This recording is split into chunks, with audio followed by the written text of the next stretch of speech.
నేను చెప్పేటువంటి ఈ 3 రాశులకి ఇంకా ముహూర్తాలు చూసుకోవాల్సిన పని లేదండి.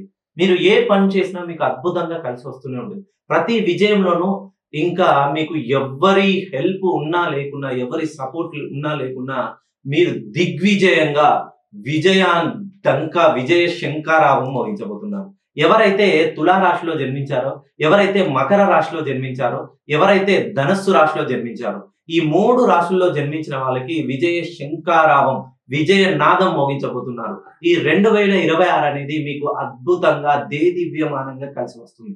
మీరు ఏ పని ప్రారంభించినా మెయిన్‌గా రియల్ ఎస్టేట్ రంగాల్లో ఉన్నవాళ్ళు, పెట్టుబడి రంగాల్లో ఉన్నవాళ్ళు, ఉద్యోగంలో ప్రమోషన్‌ల కోసం చూస్తున్న వాళ్ళు, నూతన వ్యాపారం ప్రారంభించి లోన్‌లు, వడ్డీలు, ఈఎంఐలు కట్టలేక, ఇచ్చిన డబ్బులు రాలేక ఇబ్బంది పడుతున్న వాళ్ళు, మీరు ఈ 3 రాశుల్లో జన్మిస్తే ఒక్కసారి నన్ను పర్సనల్‌గా ఫోన్ కాల్‌లో కలిసే ప్రయత్నం చేయండి. మీ జీవితంలో ఇంకా ఇప్పటి వరకు పడ్డ కష్టాలన్నీ ఒక పూలదారిలా మార్చి మిమ్మల్ని ఎవరైతే హేళనగా, చులకనగా చేశారో వాళ్ళ ముందే దర్జాగా కాలు మీద కాలేసుకొని కార్లలో తిరిగే రాజయోగం మీరు అనుభవించేలా నేనిచ్చే కరెక్షన్‌తో మీరు ముందుకు వెళ్ళబోతున్నారు.